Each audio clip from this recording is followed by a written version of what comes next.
The Word of God is alive and powerful, sharper than any two-edged sword, piercing even to the dividing asunder of the soul and spirit, and of the joints and the marrow, and is a critic of the thoughts and intents of the heart. All Scripture is God-breathed, and is profitable for doctrine, for reproof, for correction, for instruction in righteousness, that the man of God might be mature, thoroughly equipped unto all good works. Study to show thyself approved unto God, a workman that needeth not to be ashamed, rightly dividing the word of truth. Psalm 46:2. Therefore we will not fear, even though the earth be removed, and though the mountains be carried into the midst of the sea. Psalm 60:12. Through God we will do valiantly, for it is He who shall tread down our enemies. Psalm 118:6 and 8. The Lord is on my side, I will not fear. What can man do to me? It is better to trust in the Lord than to put confidence in man. Psalm 121:3. He will not allow your foot to be moved. He who keeps you will not slumber. Psalm 125:1 and 4. Those who trust in the Lord are like Mount Zion, which cannot be moved, but abides forever. Do good, O Lord, to those who are good, and to those who are upright in their hearts. Proverbs 16:20. He who heeds the word wisely will find good, and whoever trusts in the Lord, happy is he. Proverbs 9:11. For by me your days will be multiplied, and years of life will be added to you. Before we start our Bible study, nining adlaw, kinahanglan sama sa nandan ang atong pagsugid sa atong mga sala. Aron kita malimpyuhan o nga maandam sa atong pagpadayon sa pagtuon sa pulong sa Dios. You know the mechanics, how to be filled by God the Holy Spirit, and recovery technique nga gisangkap sa Dios kanato, gitawag na ito rebound, recovery technique sa 1 John 1:9. Samtang atong isugid ang atong mga salang na hinumduman, kini pagapapason sa Dios. Apil na ang mga sala nga atong nakalimtan sa pagsugid. Therefore, ang 1 John 1:9, the rebound technique na gaingon sa in English, if we confess our sins, God is faithful and just to forgive us our sins and to cleanse us from all unrighteousness. But for you unbeliever, the issue you are facing is not confessing your sins. It is using your free will so you can make the most important decision that you can make in your entire life. The decision to believe in the Lord Jesus Christ as Lord and Savior. Acts 16:31 nagaingon.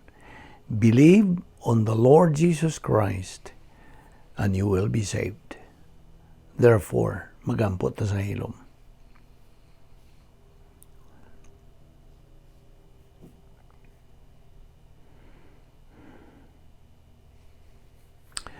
Let us pray. Amahan among langit no, nagapasalamat kami kanimo nining lain usab nga adlaw. Nga imong gipadangat kanamo. Buhi pa kami sa among lawas, kini timaylan nga ang imong plano sa among kinabuhi nagapadayon pa sa pagliho. Salamat sa imong grasya, kini nga among pagtuon sa imong pulong, nga mao ang paagi nga kami pakaon sa among kalag sa imong kamatuoran. Aron sa ingon niya na magatubo kining maong kalag, hangtod makabot namo ang among tumong nga mao ang espirituhanong pagkahamtong, nga di ikaw mahimaya sa among pagkabot niya na.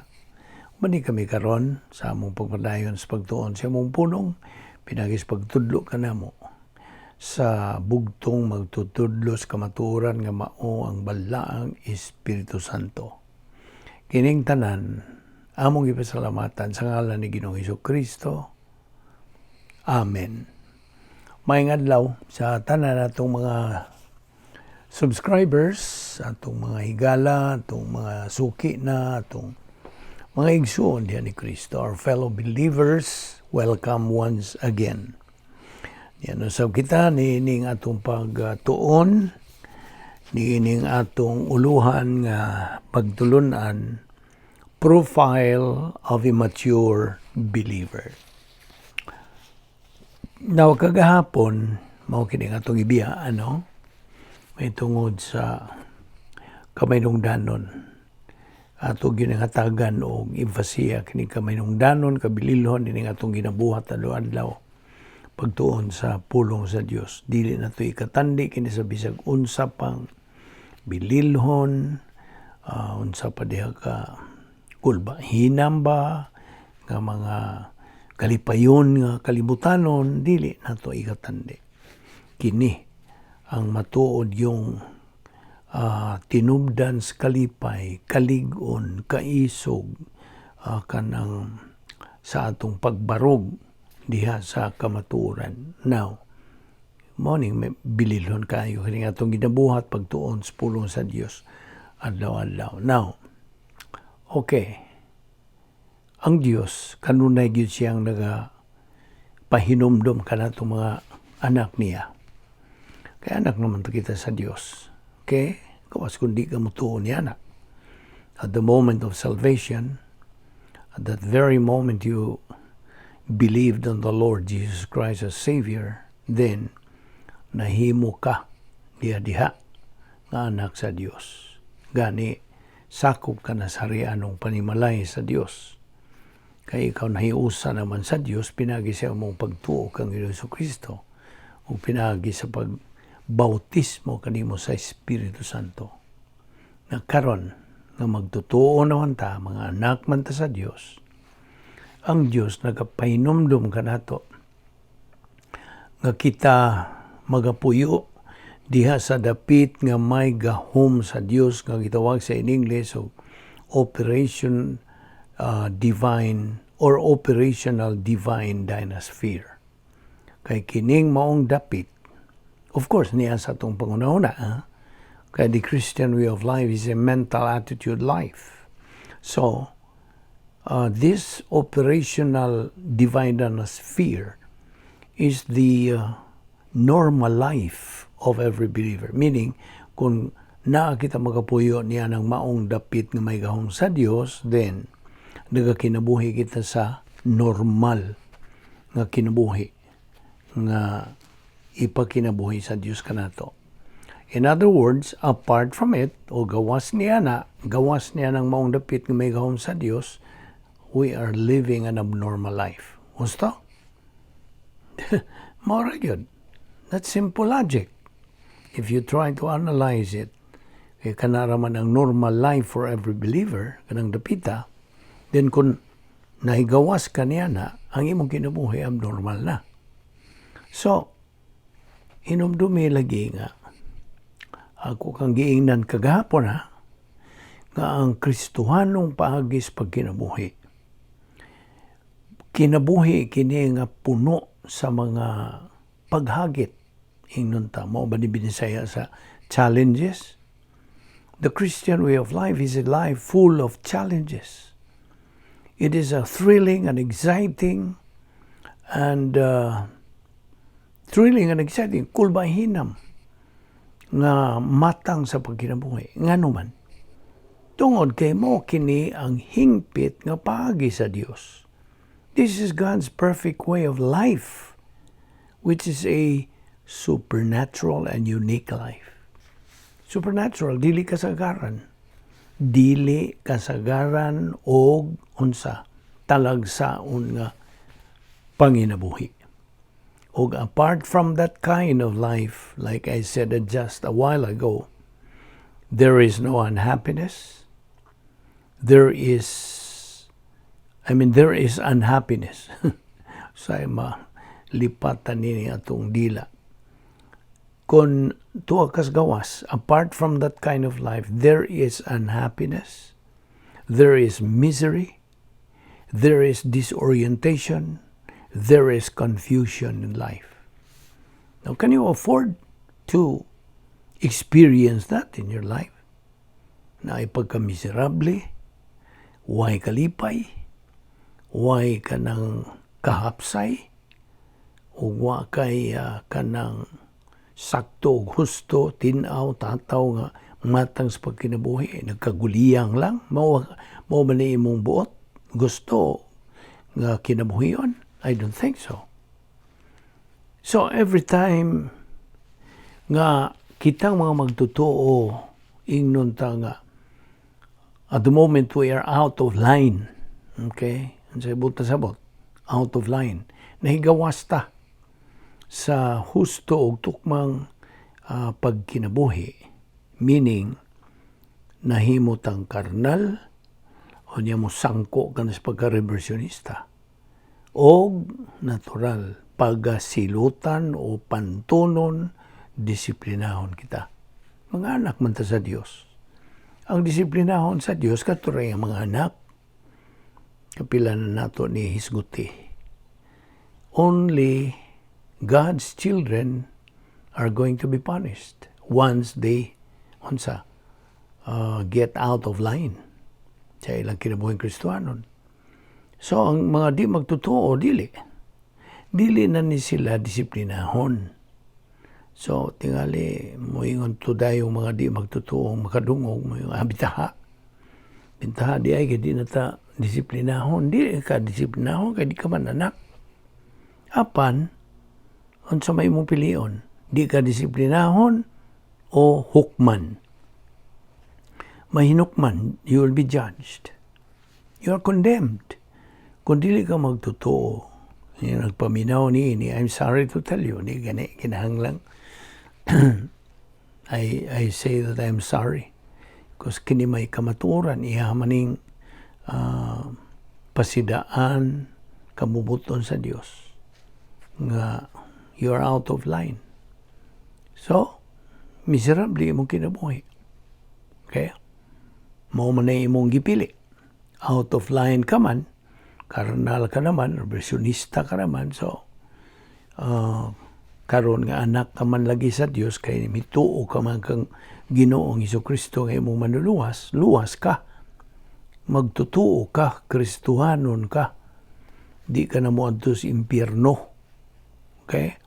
Apan ang imong kinabuhi din his kalibutan. Sa ikaduhang bahin sa plano sa Dios, makaluluoy. Ngano? Tungod kay negatibo ka man sa pagtuon sa pulong sa Dios, wa ka may kamatuoran, so your life is confused. You are disoriented and you are divorced from reality.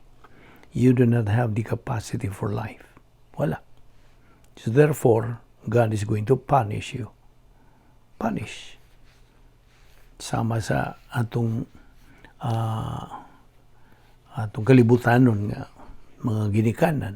Atong mga ginikanan mo, pantol man kanato sa diha nga kita mahigawas, we are out of line. Kasi nahisupak sa ilang kamubuton, ingon nga mga ginikanan. So mao po na ang Diyos. See, God is going to punish us. Ug tulo ka, level of punishment. Meaning, tulo ka kanang ang una ini, pagpasidaan, knocking, discipline. Ug di gyud magpatuo, ang usa ka magtutuo, magpadayon gyud sa paglunang sa kasalanan diha sa pagkakarnal, then intensive na. Mabugat-bugat na ng maong disiplina. Apan di pag yun mo tuo, then wala gyud mahimo ang Dios. Igo na lang yung ipahamtang na niya ang maximum discipline otherwise called sin unto death. Kuhaon na lang yung kalaksiyon na lang imong kinabuhi. nga dili pa unta panahon nga naman kay pause. Now, so ako kang ipangutana gahapon, why are believers being punished? Nga naman. Kaya tungod lagi sila kay mga anak naman sa Dios. Kaya gawas ni ana, believers, paminaw, believers are punished for disobeying and dishonoring the Lord pinagi sa sala. So, it is not sin itself. Ako kang giingnan gahapon. It is not sin itself that you are being punished. So, atong iklaro kadto kagahapon, gidisiplina ka tungod kay nakasala ka. Wa ka disiplina because of your sin. Why? Because all your sins, lagi, mga personal sins ni mo were already judged at the cross. So, ato ning balikon yun, nga masilsil yun ni mo, ha? Kung i-clarify ni mo na, ikaw nga magtutuo, gidisiplina ka because you have sinned. Okay? Atong i-clarify ni mo na, you are disciplined because you have sinned. You are not disciplined because of your sin. Nga naman, tungod kay ang imong tanang mga personal ng mga sala, gihukman naman dito sa cross. So, I hope nasuod na ginadiya si mong alimpatakan. So, I hope you really understand this line of thought, this point of doctrine.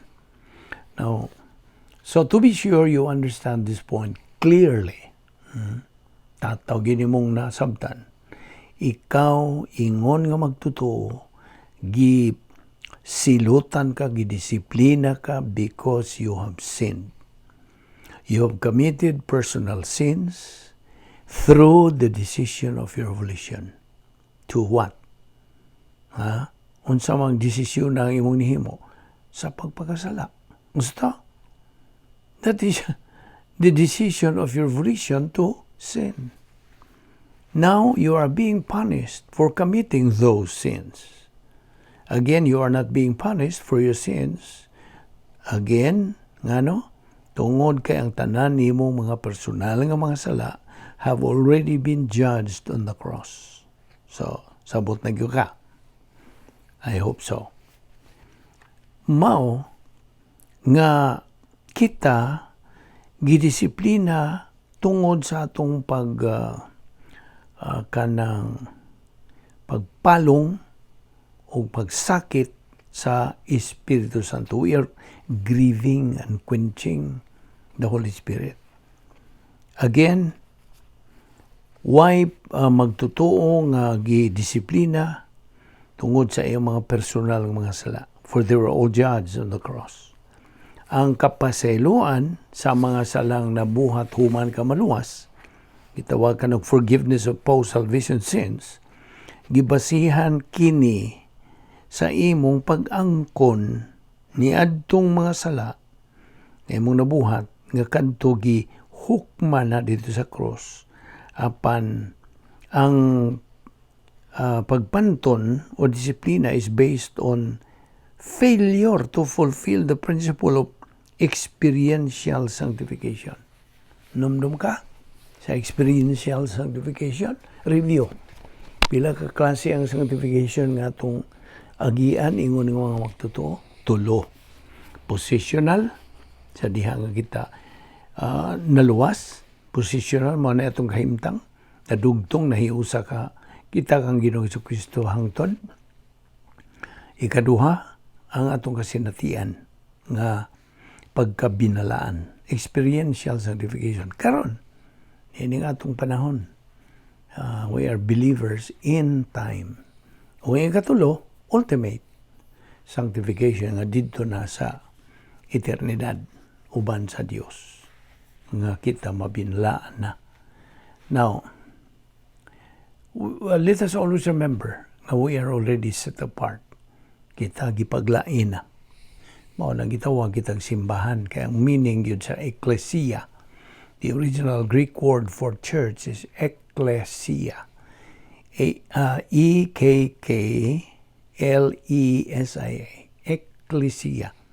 O ilan ning gi-transliterate ngadto sa Filipino language, like maybe Tagalog or Bisaya, nga iglesia. You see? Transliteration ka na. Dili kay translation. Transliteration ang iglesia. Okay? So kita ang iglesia. We are the church. Now, so we are supposed to be sanctified. Ingon nga mga set apart, ingon nga mga gipaglaina. But why is it nga na may uban ka na ito nga we do not act like kanang sanctified ones. We do not think like sanctified ones. We do not live like sanctified ones. Ano man? Well, if that is what is true to us, or that's our actual condition, then moabot ang pagdisiplina ka na to. Gikan sa Diyos. Disiplinahon na ta. That is the reason why God's Word reminds us believers, kanatong mga magtotoo, nga dili ta mo sinta, mo kanang to resent, not to resist, not to feel bad, every time nga disiplinahon ta sa Dios. Tungod kay unsay gipakita sa Dios sa pagdisiplina niya nato, it is His care. Ang iyang kanang atiman kanato. His care, His concern, ug sa iyang gugma nganhi kanato. You see? Yes, God could not care less. Iyag yung isiguro nga we always come to our right senses when it comes to fulfilling His protocol plan for our life. You see? Di man ingi ang Diyos sangkap ka na to sa protocol plan of God. Hingpit ka na nga maong plano. It's perfect. Because the one who created or made that plan is perfect. So, it's reflective of His being perfect. Hingpit ang Diyos, oy. Only a perfect person can produce a perfect plan. And since God is perfect, His plan for our life is perfect. Gusto? No. Hinumdumi na gina. God, as we know from His Word, means what He says. And He says what He means. He is dead serious to His Word. Ako naman isulti ni mo kagahapon, balik na po na ako. Seryoso ang Diyos, oy. So, when God punishes us because of our disobedience, duman yun na to. We ought to accept His punishment with willingness. Kita mo dawat niya nagway pagpagutbot sa atong on our part. Magtinir kita sa pagkamapaubsanon on our part, with gladness on our part. We should be glad. In fact, kining mga butang atong isgutan, may kalabutan kini sa gugma sa Dios, the unfailing love of God. So, akong balikon na itong puntong I just mentioned about dili kinahanglan nga kita mo sinta, mo resist, feel bad sa disiplina sa Diyos, kundi we should accept His punishment with willingness, with humility on our part, with gladness on our part, convinced, of course, by the fact na ang Diyos is actually manifesting His undying love and care for us, iyang mga anak. Kita ni mo na? Nakaamugo ka ba niya na? Unsa paghigugma sa Diyos ka na to? It is not God's desire to hurt us. Tinuod. Dili ni kabubuton sa Diyos nga sakitan kita, may ubos kita, mubati. It's not His desire to hurt us, to harm us, kundili sa pagpahinumdum ka nato, sa pagpasidaan ka nato, nga ang pagkagawas sa iyang kabubuton out of His will, gawas sa iyang plano, miserable. It is miserable. That is God's reminder. He's reminding us. Sadya nga may agom kita sa mga kanang pagdisiplina niya, pagpahinumdum ka na niya sa iyang pasidaan, nga kung ikaw mahigawa sa iyang plano, mahigawa sa iyang kabubuton, miserable ka. What ay mahimo niya na? Prinsipyo ni sa iyang kamaturan. Kung na po niyong balikon, that God's plan is the best and the highest. It is a problem identifier, problem anticipator, problem preventer, and problem solver. So may asa ka man makakita o sama ka mabulukon, kaligon ining iyang plano sa itong kinabuhi. You see, God is indeed so gracious to make us realize how He loves us. Yun sa kita niya paghihugma. How wonderful His plan is for us. So much so that He cannot bear to see His children going out of line. Dili yun makaako ang Diyos. Mo nang dili siya buot. Mo na nga ako naman sig balik-balik na ako nga. Ang disiplina sa Diyos, dili na to harm us, to hurt us, dili. But to remind us nga it is miserable to be out of line. Miserable yun ka. Ingon nga magtotoo.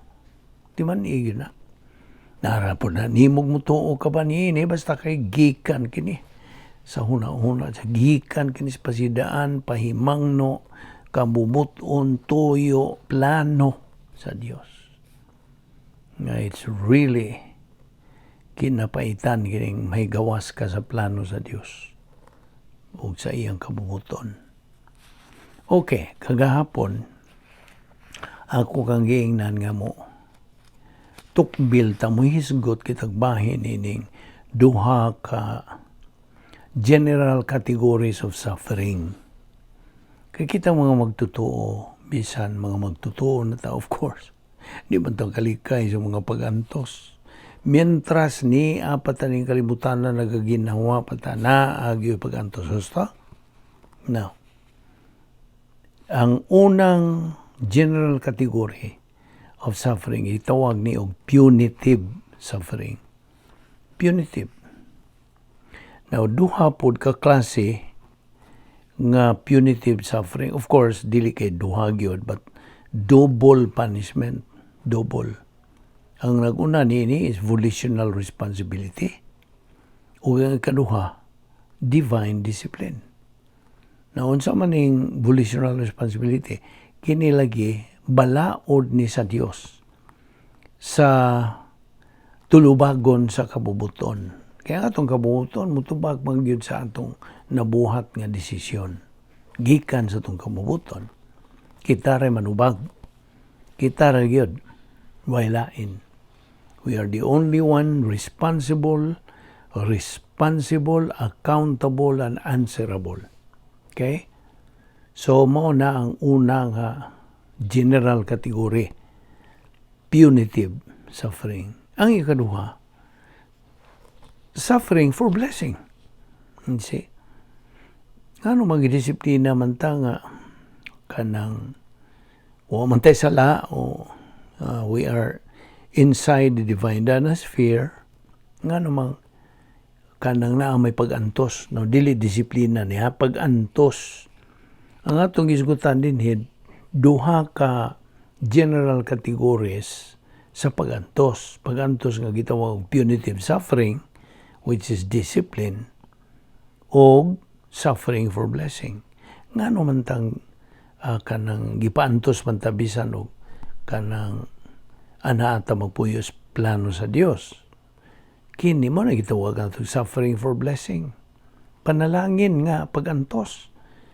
O tingali mo yung pag-antos apan panalangin.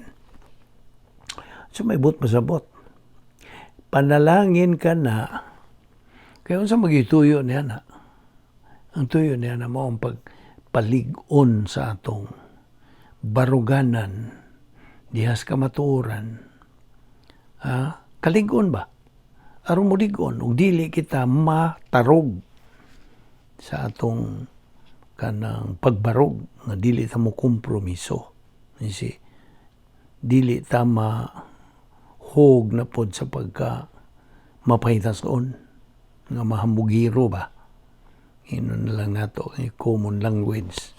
So mo na nga, dili buot ang Dios. Buot siya nga baton ka kanunay sa imong pagkamapausanon. Because that is the key to be able to continue or keeping on sa iyang kabubuton. See? Suffering for blessing. Blessing ka ng imong pagantos. At ito bang agian ni Job, numdong ka. Job suffered for blessing. You see? For blessing. Dili ito kay disiplina. Ano mo disiplinahon man si Job, nga man siya sala, man siya kanang pagbuhat ng mga personal nga mga sala. Man. You see? Mao na nga kadto blessing nga matang sa pagantos. Okay, so anyway, ayaw na to kalimti tuod katong tulo ka matang sa pagkabinalaan nimo nga magtotoo. Nato, kita mga magtotoo, nakaagi nining tulo ka pagkabinalaan. Of course, ang ikatudo, dito naman sa eternidad. This does not apply here sa phase 2 sa plano sa Diyos. So ang una nini positional. What happened to the Lord Jesus Christ at the cross? The believer is entered into union with Christ. Mao na positional. Atong tinuod nga kahimtang niadtos pagtuo na tong Ginoong Kristo. Diha ang atong kahimtang mao nga nahiusan na dugtong ta kang Ginoong Kristo hangtod sa wala nay katapusan. Ang ikaduha mo ay experiential. Sa atong kasinatian, nining kalibutan na nga matang sa pagkabinalaan. Sa atong pagpadayon, sa pagtuon, pagtubo, pagkatuon, pagtuo, paggamit sa pulong sa Diyos atong kinabuhi. Experiential sanctification ka na. You see? Kaya ang experiential sanctification is progressive. Dili na automatic. It cannot be. It's not overnight. It takes time. Muna. This is being consistent and persistent in our intake of Bible truth. Kamatuuran sa pulong sa Diyos. And then, ang ikatulo mo, itong ultimate. Ultimate sa dihang kuhaon sa Diyos, either physical death or the rapture, whichever comes first. Kung unsa may mauna. You see? Of course, para nako, I prefer the rapture. Of course, di man ta kapili. Kulang ang hatag kanimo nga. Well, kinsa man po gusto God nga dili niya nang mamatay sa lawas. Dili ini abot na to niya ng panahon nga kana ang divine timetable sa Ginoo sa pagsakgaw kanatong mga magtotoo dito sa panganod, and God will take us home. Okay, so ang usa ka tawo who puts his faith alone in Christ alone is now supposed to learn the Christian way of life so that he can live it in phase 2 of God's love. Kay, mayroon ko God's love, kay ang plano sa Diyos is, mao ni gitawag na to og love complex. Gugma. Actually, as we go along sa atong pagtuon, sa mga epistola ni Pablo, sa uban pa mga magsusuwat sa bag-ong pakigsaad, ilang isgutan nga kining protocol nga plano sa Dios is love complex. That's the other name for the protocol plan of God, the Christian way of life, God's power system, and sa pa. All of those mga descriptions. So, akong balikon katong statement. A person who puts his faith alone in Christ alone is now supposed to learn the Christian way of life so he can live it in phase 2 of God's love or God's plan. Now, diya sa Juan 1:12, well, kanunay naman nato kining gi-quote, but as many as received Him, to them He gave the right to become children of God. So, mga anak naman ta sa Dios, nga niya kita gibutang sa Dios ni ining kalibutan na pagkakaron, na ituyo ang Dios. Nagyot. Bisag unsay may tabo ni ining kalibutan na naagyo'y hinungdan. Bisan pa ang kamatayon sa usa ka magtotoo, naagyo'y hinungdan. You see? So we cannot question sa decision sa Diyos kay His decision is always perfect. And His timing is always perfect. Perfect, gani, way kuwang. Way sobra. See? Kung ang Diyos mo kuha na kanato, there is not even a minute or a second late or second advance. Not early, not late. Perfect yan. Pag-ingon sa Diyos nga, kuhaon ka na karang aniyan ng higayuna. That's it. Di na mahimog. Muingon kapag time sa. No. Dili na mada, ingon anak. Ang timing sa Diyos hingpit, ayaw nakalimti. Mauna nga, kita, gitambagan, gipasidanan, gikanang pahimangnuan sa pulong sa Diyos. Nga magtuon kita sa pulong sa Diyos sa adlaw-adlaw, pagpakaon sa atong kalag. Okay, balik na po din itong paghatag ng emfasiya nga. Tungod, usa niini, gisulti diya 2 Timoteo 3, 1-7, perilous times. Kay karong panahon na, dautan, the days are evil. We are in a perilous times. And perilous men are around us.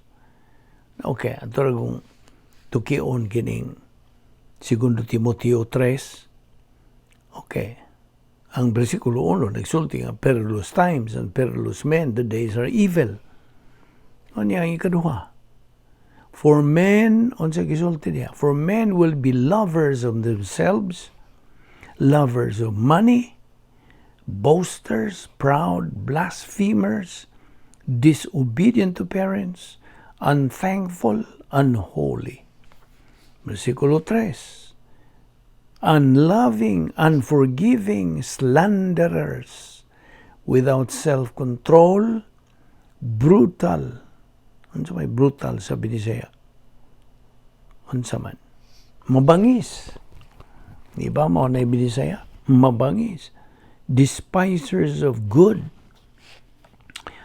Versikulo 4, traitors, headstrong, haughty, lovers of pleasure, rather than lovers of God. Versikulo 5, having a form of godliness but denying its power, and from such people turn away. Nang mo na ipasidaan sa Diyos.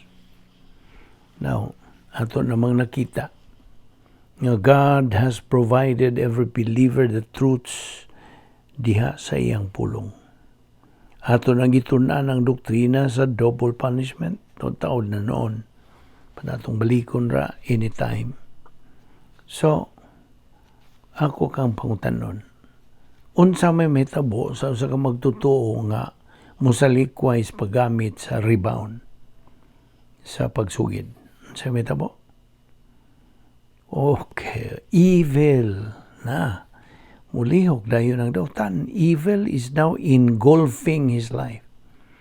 Magalimin na gyud sa iyang kinabuhi. Tungod kay iya mangisalikway ang grasya nga pagsangkap sa Dios. Firstly, the doctrine of rebound. Iya mangisalikway. O maniya panubalinga. Namo na. Evil is now engulfing his life. Ang iyang pagka-recalcitrant, negative believer, who is carnal and reversionist, kini siya nga magtutuo is evil. What may mo niya na?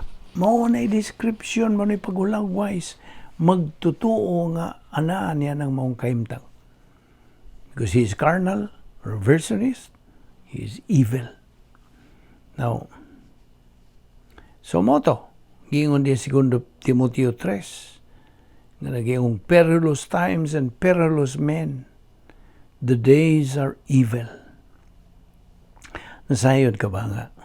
Ang usa ka magtutuo, who is perpetually carnal, is treacherous. Unsa man ning treacherous? Mabudhion.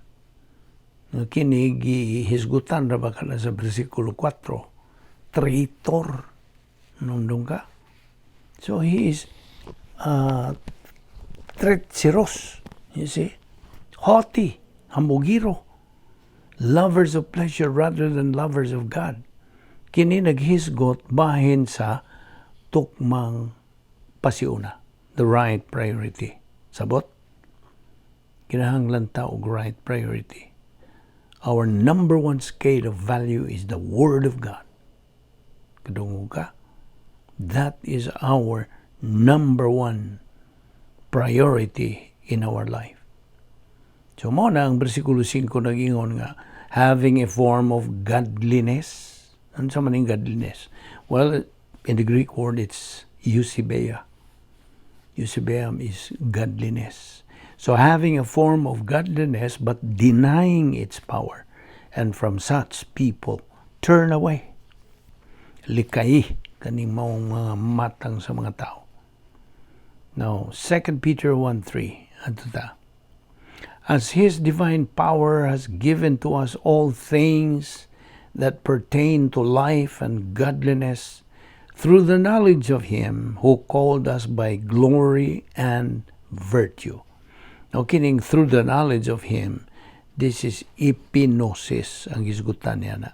Labaw pa. Taas pa, labaw pa sa kahibalo. Ang kahibalo is only academic knowledge. Way gamit ka na sa espirituhanong pagkinabuhi. It is only kaalam, wisdom. Now, so mo nag-iingon nga, through the knowledge of Him who called us by glory and virtue. Kining who called us, kitang mga magtutuo ang isgutan niya na. Di man kanto nga akong giingon nimo, akong baliko lang po. God is perfect. Okay? Hingpit ang Diyos. Ang Diyos hingpit.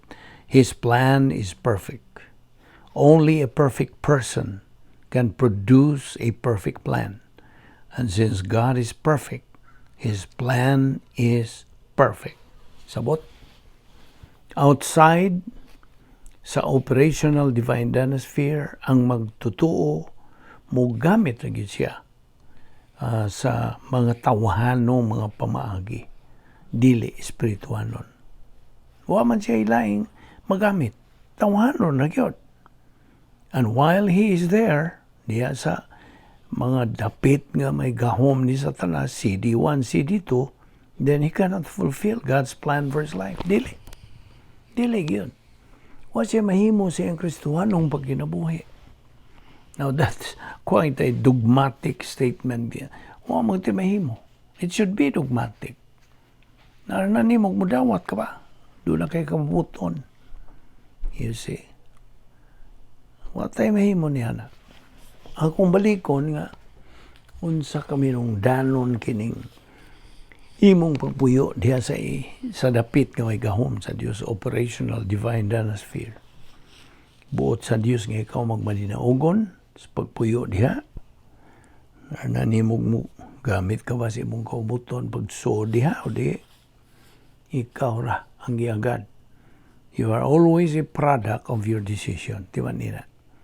Sa tanang desisyon nga mo himuon sa kinabuhi, ikaw ra gyud ang manubag. Yan ang maong desisyon.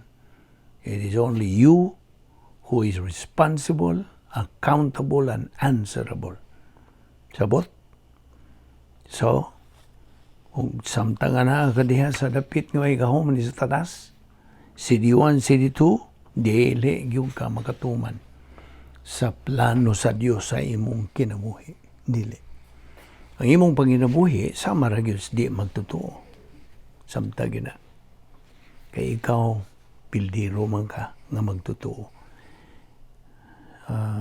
Kinabubuton man ang imong pagkapildiro. Ang but pasabot, ikaw may nagahimo kanimong pildiro. Di man na mo ikaw buton sa Diyos kanimo. So, ang description, hulagway nimo nga magtotoo, masupilon. Okay? Masupilon o way pagtuman sa plano sa Dios. Now, di man ni ang Mateo 22, versikulo 29 nga naging, you are constantly being deceived. Kaya magtotoo, way alamag, ignorante, samtang ana siya siyang pagkakarnal. Tungod kay, man siya kasayuran bahin sa gahom sa Dios. Samtang yun na. Samtang tuwa siya sa dapit nga may gahom ni Satanas, ignorante siya sa kamatuoran, kaya tungod siya pagkakarnal, o hagbong siya sa pagkarevolusyonista, siya lamang bahin sa gahom sa Diyos. He is carnal. A spiritual believer needs to be discerning by studying God's Word on a daily basis. Daghang mga magtotoo karon nga.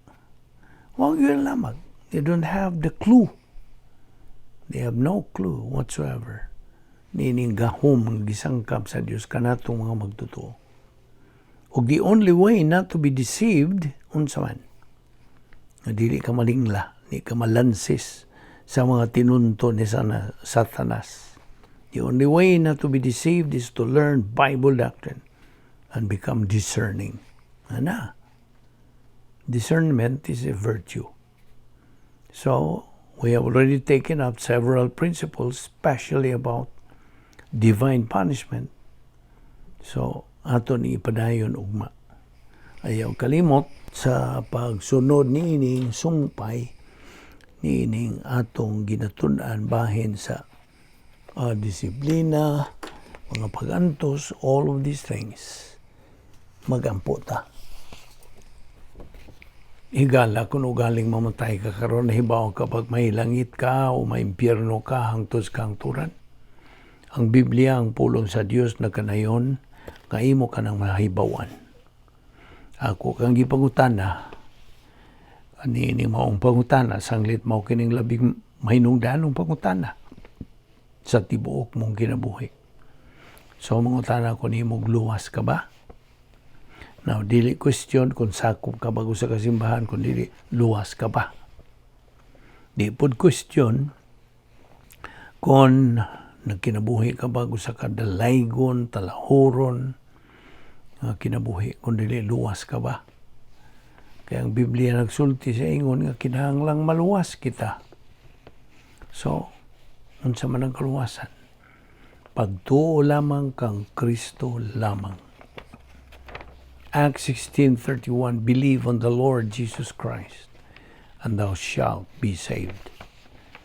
Busa, anara kanimo, pag gamit niya na imong pagtuo, ngadto kang Hesus Kristo, o dili. Sa akong ang ginaingon, ikaw ra ang manubang sa unsang desisyon nga imong himuon sa kinabuhi. Apan kung imong tuuhan sa Hesus Kristo nga imong manluluwas, masulbad diha-diha ang imong suliran nga dili ka mahukman. Kay kung dili ka motuo, imong isalikway si Kristo nga imong manluluwas, ikaw mahinukman. Or, kung ikaw motuo kang Ginoong Kristo nga imong manluluwas, ikaw maluwas. Duha ra imong kapilian. There is no in between. Musa, tumuo ka kang Ginoong Hesus o ikaw maluwas, magampo ta. Balahan na mong Diyos, nagpasalamat kami kanimo sa imong paglamdag kanamo nining mga butanga. May kalabutan sa among eternal life. Salamat nga unsa di ay kaklaro ug tataw sa imong pag-andam kanamo nining mga kamatuoran. Pulong sa paglaom o among salig sa imong mga pulong. Wala kami laing saligan. Gawas lamang kanimo kang imong mga pulong. In fact, ikaw raw imong mga pulong nga dili lang yun mausab hangtod sa tibuok universo. Ikaw raw ang imong pulong nga di na mausab, di na mawagtang. Imong pulong nga sulti. Ang langit ug ang yuta mga hanaw, parang akong pulong dili gayod mahanaw. Salamat, dada kami pagbalik ugma dinhi ning among Bible study pinagi sa YouTube sa Balbido Evangelistic Ministry. Kining tanan among ipasalamatan sa ngalan ni Ginoong Jesucristo, among bugtong manluluwas. Amen.